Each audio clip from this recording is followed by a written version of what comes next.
नमस्कार, सगळ्यांचं स्वागत आहे आपल्या एक छोट्याशा ब्लॉगमध्ये. पहिली गोष्ट, मी कोणाबद्दल असे व्हिडिओ टाकत पण नाही. माझे व्हिडिओ स्वतःचेच असतात. माझे घरचे, म्हणजे असे घरचे म्हणजे असे घरचे, निसर्गाचे, जे आपलं घर, माझ्या सासरचं घर, माहेरचं घर, किंवा असं कुठे बाहेर गेले ते व्हिडिओ, म्हणजे निसर्ग, बाहेरचं वातावरण, ते व्हिडिओ असतात. आणि माझे स्वतःचे व्हिडिओ टाकते मी, फेस व्हिडिओ. पण त्या दिवशी एक व्यक्ती आला आणि त्याने कमेंट्स केले डायरेक्ट मला, की तुझ्या नवऱ्याने तुला सोडले, तू तुझ्या नवऱ्याला सोडून राहतेस काय. मला एवढं, म्हणजे ते नाही का, एखादे वास काढता कसं कुत्रा असतो, तसे लोक वास काढत असतात. आमच्या घरी आमचं व्यवस्थित चालू आहे आणि तुम्हाला कुठनं असल्या घाणेरड्या खबरी लागतात. तुम्ही काय तेवढ्याच खबरीवरती असता का, की कुणाचं काय चाललं आहे, कुणाचं काय चाललं आहे. मला फक्त एवढंच सांगायचं आहे की तुमच्या घरी काय चाललं आहे ते बघा, दुसऱ्याचं काय चाललं आहे ते बघायला तुम्हाला कोणी अधिकार दिला नाही आहे. बरोबर की नाही. स्वतःच्या अंगाखाली काळो अंधार ठेवायचं आणि दुसऱ्याचं काढावं हे करायचं, तेवढं बंद करा. तुम्ही 4 व्ह्यूजसाठी किंवा 4 सबस्क्रायबरसाठी किंवा तुम्ही व्हायरल होण्यासाठी दुसऱ्याचा संसार किंवा दुसऱ्यांचं आयुष्य किंवा दुसऱ्यांच्या लेकरांचं आयुष्य उद्ध्वस्त करायचा प्रयत्न करू नका. समजलं ना. आम्हाला पण व्हिडिओ टाकतात, आम्ही कुणाचेच व्हिडिओ टाकत नाही. व्हिडिओ बघितले तर व्हिडिओ पुढे टाकला जातो, पण कधीच कुणाला जास्त अतिशहाणपणा सांगायचं किंवा काय सांगायचं प्रयत्न करत नाही. प्रत्येकाला कळतं कसं जगावं, कसं राहावं, कसं वागावं, हे सगळं कळतं.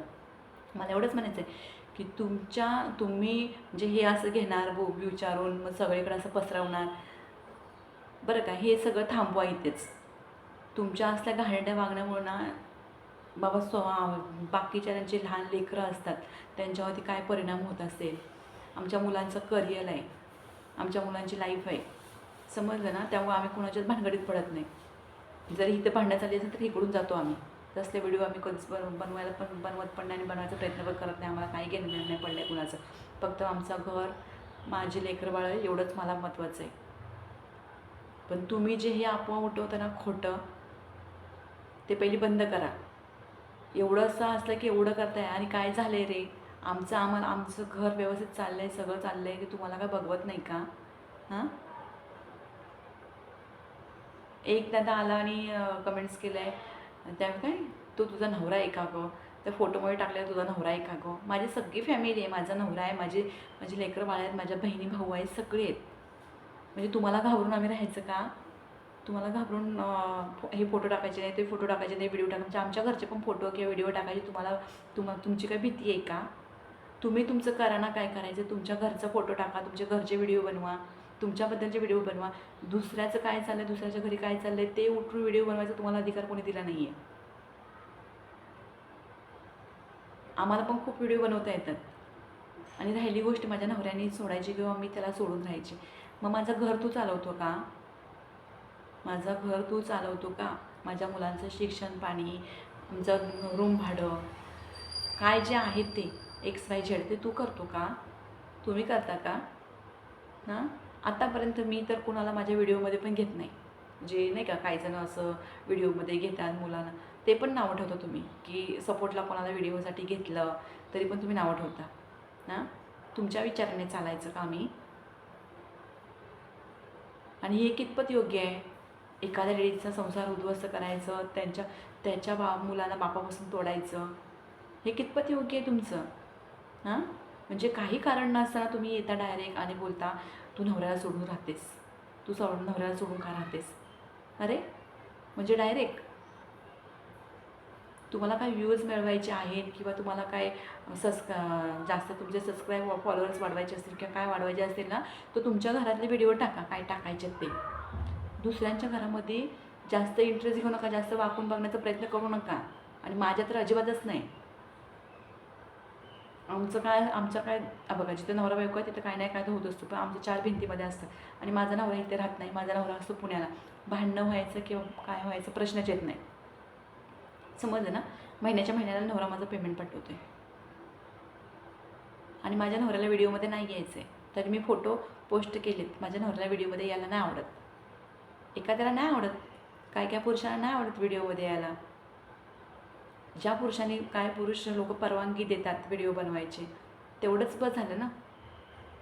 सगळेच पुरुष सारखे नसतात, सगळ्याच पुरुषांना आवडत नाही. तुमच्या ह्याच्याने चालायचं का आम्ही? हे सगळं पहिले थांबवायचा प्रयत्न करा. माझं बिनकामाची माझी बदनामी केलीत तर मी मागे पुढे बघणार नाही. मी आधीच सांगते. मी तुमच्या उठण्यात नाही, बसण्यात नाही, तुमचं कुणाचं देणं घेणं नाही, काय नाही, तरी मला अजिबात कुणी बोलायचा प्रयत्न करू नका. आणि माझ्या संसाराबद्दल तर अजिबातच नाही, किंवा माझ्या लेकरांना. अरे तुम्हाला खूप आनंद वाटतो एखाद्या मुलाचं आयुष्य बरोबर, लेकरांचं आयुष्य बरोबर झालं, एखाद्या स्त्रीचं आयुष्य बरोबर झालं, एखाद्या कुटुंबाचं आयुष्य बरोबर झालं. अरे तुम्ही काय सपोर्ट करता रे? एकाला उद्ध्वस्त करायचा प्रयत्न करता का? हां, काय मिळणार आहे तुम्हाला रे? एखादा कुटुंब, कोणाचं काय उद्ध्वस्त झालं तर तुम्हाला काय मिळणार आहे? सुख, आनंद, क्षणिक आनंद आहे तुमचं. ते जास्त दिवस टिकणारं नसतं, लक्षात ठेवा. प्रत्येक आईची, प्रत्येक बायकोची, प्रत्येक लेडीची हाय लागत असते. कुठे नाही कुठेतरी तुम्हाला फेडायला येतात ते. असं बोलून झाल्यानंतर तो दादा परत मला सॉरी म्हणतोय. सॉरी ताई, माझं चुकलं, मी असं नको बोलायला पाहिजे होतं. अरे बोलून होता मोकळे आणि परत सॉरी म्हणता मला? हां, तुमचं घेणं देणंच काय आहे? तुमचं प्लस तुमचं बोलण्याचं तुम्हाला बोलण्याचं हे दिलंच कुणी, अधिकार दिलंच कुणी असलं प्रत्येकाच्या संसारामध्ये इंटरेस्ट घ्यायचा? हां, आमचा संसार आहे, आम्ही काय करायचं ते बघू.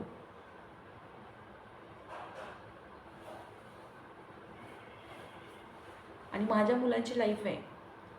आम्ही चटणी भाकर की नाही ना घरी बसून खातो, कुणाच्या उठण्यात नाही, कुणाचं देणं घेणं नाही, काय नाही आमचं. आमची चटणी भाकर आम्ही खातो ना, आम्हाला सुखात खाऊ द्या.